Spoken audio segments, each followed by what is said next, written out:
नमस्कार। मोर समस्त बंधु मान को मोर यूट्यूब चैनल विश्वजीत एजुकेशन को स्वागत। आज आम एक गुरुत्वपूर्ण विषय आलोचना करवा। बहु अपेक्षार अंत घटी आमर सरकार वर्तमान जनगणना करने को जाऊँगी से नोटिफिकेशन जारी हो सारी 2011 मसीह जनगणना होता तार 10 वर्ष अंतर 2021 मसीह जनगणना हवा कथा किंतु दुर्भाग्यर कथा आमर कोविड महामारी आसिला। कोविड जनगणना हो पारि नथिला। तापरे बहु विलंब हेले भी मध्य सरकार निष्पत्ति नहीं एवं तारीख घोषणा करिसेंती जनगणना हवा पाई। सेथिपाई विधिवत भाव में सरकार तरफ नोटिफिकेशन बाहरी। चलतु आम ए से नोटिफिकेशन को देखा एवं विस्तृत भाव में आलोचना करवा।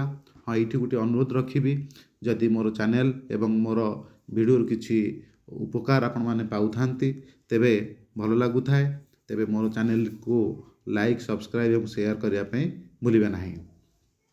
चलतु डेरी नक आम ए आलोचना करवा कौन रही नोटिफिकेशन टी जारी होती 22 जनवरी 2026 दिन।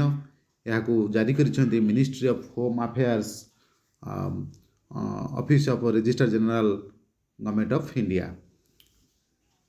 वर्तमान आम देखा जे यही जो जनगणना हम जनगणना दुईटी फेज रे हम। प्रथम फेज रे हम कौन ना घर गणना बा आसबाबपत्र गणना।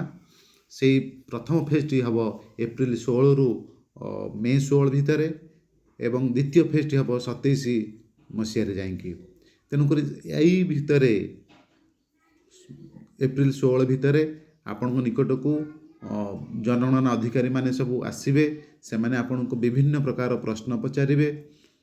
कौन कौन सब प्रश्न पचारे आम से बाबद आलोचना करवा। हाँ, ये कही रखे आपणकर जनगणना पाई सरकारी स्तर रे पूरा व्यवस्था चलिलानी। से प्रति 200 घर पर जने जने जनगणना अधिकारी रहिबे एवं तांको तदारक करने सुपरवाइजर रहिबे।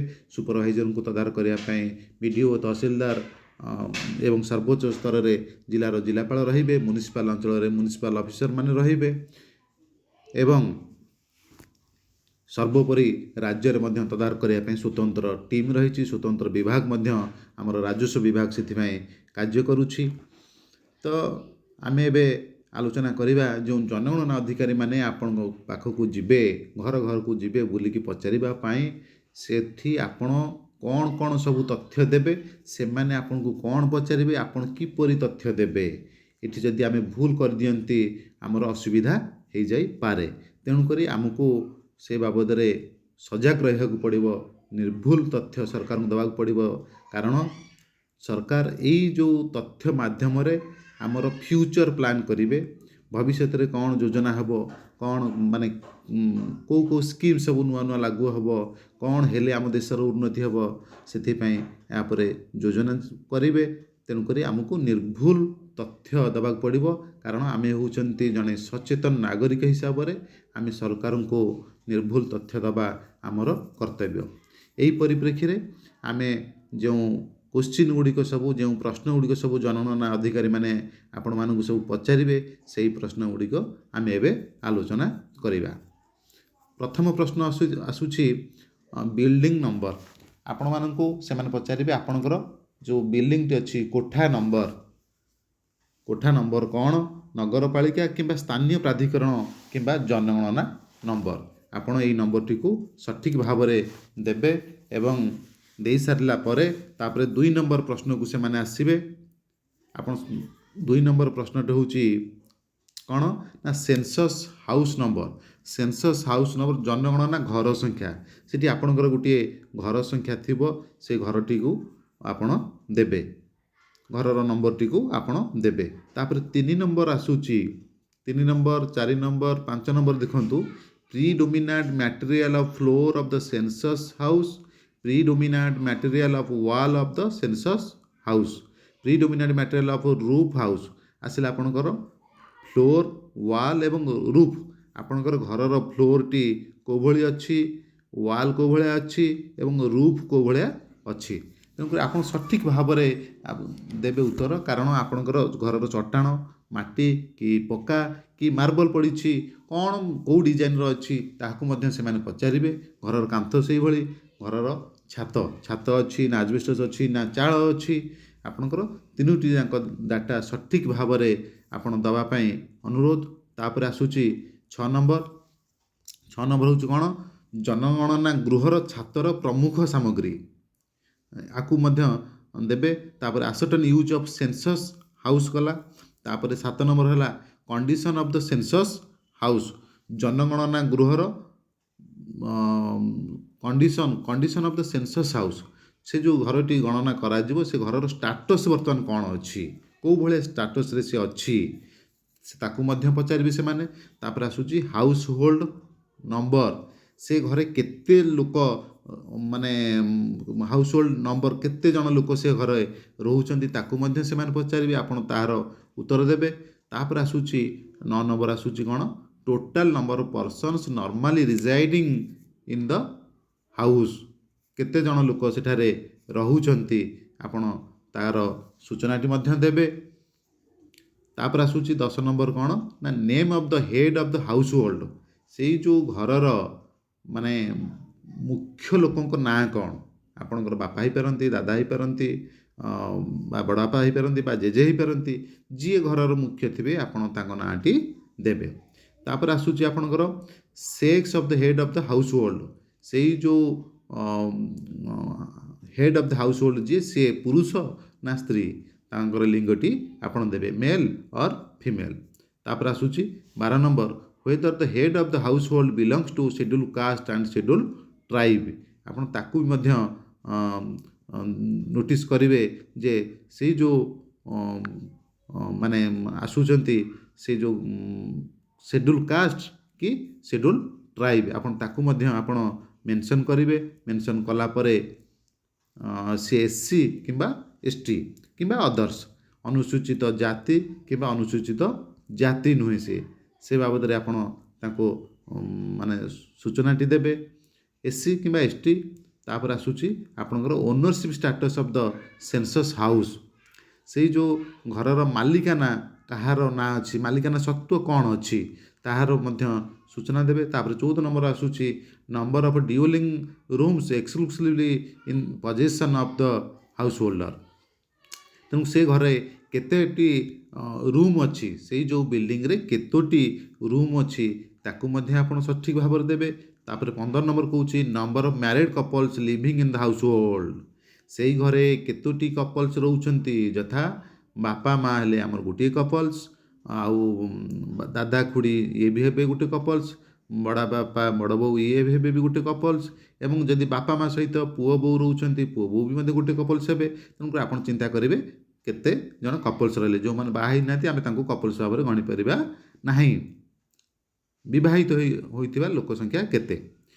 ତାପରେ ଆସୁଛି 16 ନମ୍ବର କହୁଛି main source of drinking water, ଆପଣଙ୍କର ପାଣି କେଉଁଠୁ, ପାଣିର ସୋର୍ସ କ'ଣ ଅଛି ଆପଣଙ୍କ ପାଖରେ, ଟ୍ୟୁବୱେଲ୍ ଅଛି, କୂଅ ଅଛି କି ନଈ ନାଳରୁ ପାଣି ଆଣୁଛନ୍ତି, କେଉଁଠୁ ପାଣି ଆଣୁଛନ୍ତି, ପାଣିର ସୋର୍ସ ଆପଣଙ୍କ ପାଖରେ କ'ଣ ଅଛି, ଏବଂ availability of drinking water source, ଆପଣଙ୍କ ପାଖରେ ଆଭେଲେବୁଲ୍ କ'ଣ ଅଛି, ଆପଣଙ୍କର ଅଞ୍ଚଳରେ କ'ଣ ଡ୍ରିଙ୍କିଂ ୱାଟର ସୋର୍ସ, ଆପଣଙ୍କ ପାଖରେ କ'ଣ ଆଭେଲେବୁଲ୍ ଅଛି, ଆପଣଙ୍କର ଟ୍ୟୁବୱେଲ୍ ଅଛି କି କୂଅ ଅଛି, ତାକୁ ମଧ୍ୟ ଆପଣ ଜଣାଇବେ। ତାପରେ ଆସୁଛି ମେନ୍ ସୋର୍ସ ଅଫ୍ ଲାଇଟିଂ, ଆପଣଙ୍କର ଘରେ ଯେଉଁ ବତି ଜାଳୁଛନ୍ତି ବା ଲାଇଟ୍ ଜାଳୁଛନ୍ତି, ସେ ଲାଇଟ୍ଟି ଆପଣଙ୍କର କେଉଁଠୁ ଆସିଛି, ଆପଣ କନଜ୍ୟୁମର ହେଇଛନ୍ତି, ଆପଣଙ୍କ ପାଖକୁ ଇଲେକ୍ଟ୍ରିକ୍ ଖୁଣ୍ଟ ପୁରା ଆସିଛି ଘର ପାଖକୁ, କିମ୍ବା କେଉଁଠି ଆପଣ ତାର ପକାଇକି ଆଣିଛନ୍ତି, ତାର ସୋର୍ସଟି ଆପଣ ତାଙ୍କୁ କହିବେ। ତାପରେ ଆସୁଛି ଆକ୍ସେସ୍ ଅଫ୍ ଲାଟିନ୍, ଲାଟିନ୍ଟି କିଭଳି ଭାବରେ ହେଇଛି, ଲାଟିନ୍ର ଅବସ୍ଥା କ'ଣ, ଟାଇପ୍ ଅଫ୍ ଲାଟିନ୍ ଆପଣ ତାର ମଧ୍ୟ ସୂଚନା ଦେବେ, ଆପଣଙ୍କ ଲାଟିନ୍ ଅଛି ନା ନାହିଁ, ଯଦି ଲାଟିନ୍ ଅଛି ତାର ଟାଇପ୍ ଅଫ୍ ଲାଟିନ୍, ସେ କେଉଁ ଭଳିଆ ଲାଟିନ୍, ଆପଣଙ୍କର ସେଫ୍ଟି ଟ୍ୟାଙ୍କ ହେଇପାରେ, ଉଠା ଟ୍ୟାଙ୍କ ହେଇପାରେ, କେଉଁ ଭଳିଆ ଲାଟିନ୍ ଅଛି ଆପଣ ତାକୁ ମଧ୍ୟ ଦେବେ। ତାପରେ ଆସୁଛି ୱେଷ୍ଟ ୱାଟର ଆଉଟଲେଟ୍, ତାପରେ ଆପଣଙ୍କର ଯେଉଁ ଘରୁ ଯେଉଁ ଅଦରକାରୀ ଜଳ ଗୁଡ଼ିକ ସବୁ ବାହାରୁଛି, ସେ ପାଣି ଗୁଡ଼ିକ ଆପଣ କୁଆଡ଼କୁ ଛାଡ଼ୁଛନ୍ତି, ମାନେ ନାଳ ନର୍ଦ୍ଦମାକୁ ଛାଡ଼ୁଛନ୍ତି ନା ଗାତ କରିକି ଛାଡ଼ୁଛନ୍ତି ନା ଏଣେ ତେଣେ ଛାଡ଼ୁଛନ୍ତି, ତେଣୁକରି ଆମର ପରିବେଶ କିଭଳି ଭାବରେ ଦୂଷିତ ନ ହେବ ସେଥିପାଇଁ ଏ ପ୍ରଶ୍ନଟି ମଧ୍ୟ ପଚରାଯାଇଛି। ତାପରେ ଅଛି 22 ନମ୍ବର କହୁଛି availability of bathing facility. Bathing facility କ'ଣ ଅଛି ତାଙ୍କର, ସେଠି କହୁଛି ଯେ bathing facility availability of bathing facility.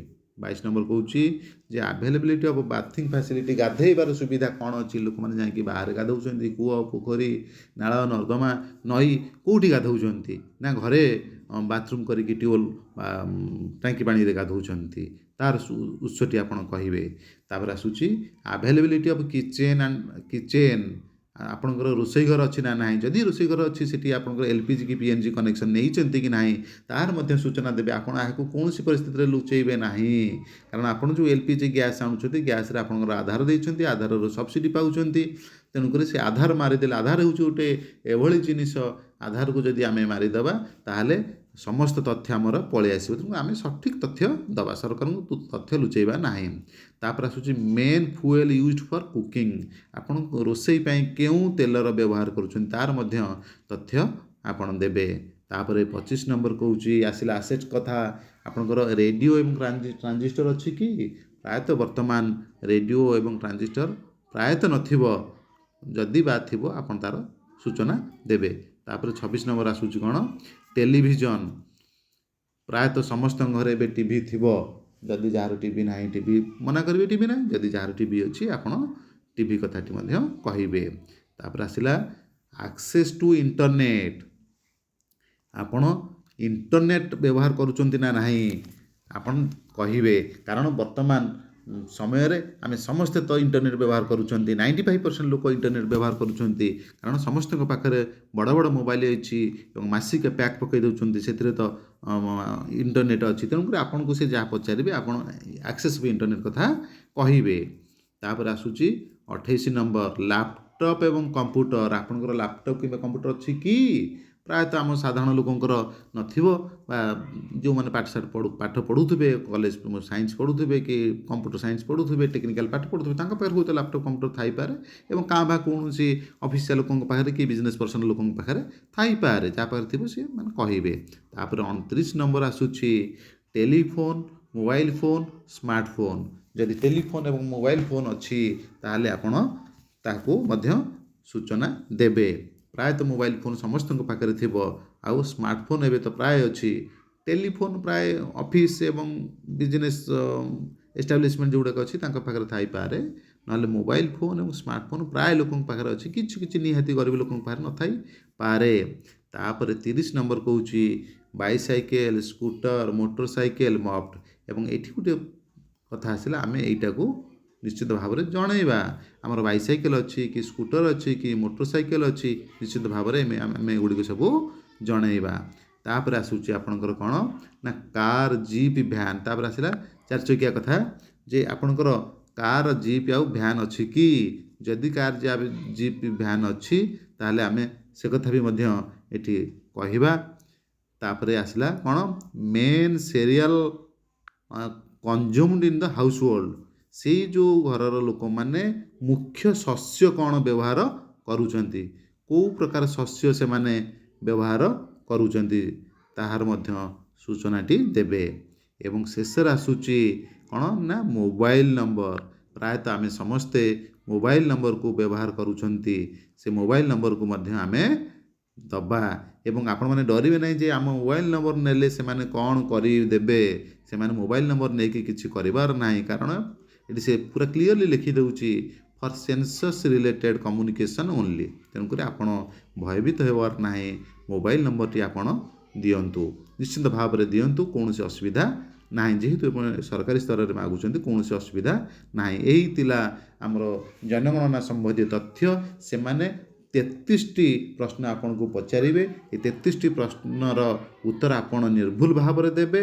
ଏବଂ ଯଦି କେଉଁ ପ୍ରଶ୍ନର କ'ଣ ଉତ୍ତର ଦେବେ ଯଦି ବୁଝିପାରିଲେ ନା ନାହିଁ, ତାହେଲେ କମେଣ୍ଟ ବକ୍ସରେ ଯଦି ରିପ୍ଲାଏ ଦେବେ, କମେଣ୍ଟ କରିବେ, ତାହେଲେ ମୁଁ ନିଶ୍ଚିନ୍ତ ଭାବରେ ଆପଣଙ୍କର ଉତ୍ତର ରଖିବି। ଆଉ ଯଦି ଚ୍ୟାନେଲଟି ଭଲ ଲାଗିଲା ଏବଂ ମୋର ତଥ୍ୟ ଆପଣଙ୍କୁ କିଛି କାମରେ ଆସିବ ବୋଲି ଭାବୁଛନ୍ତି, ତାହେଲେ ମୋର ଚ୍ୟାନେଲଟିକୁ ଲାଇକ୍, ସବସ୍କ୍ରାଇବ୍ ଏବଂ ସେୟାର କରିବାକୁ ଭୁଲିବେ ନାହିଁ। ଜୟ ହିନ୍ଦ।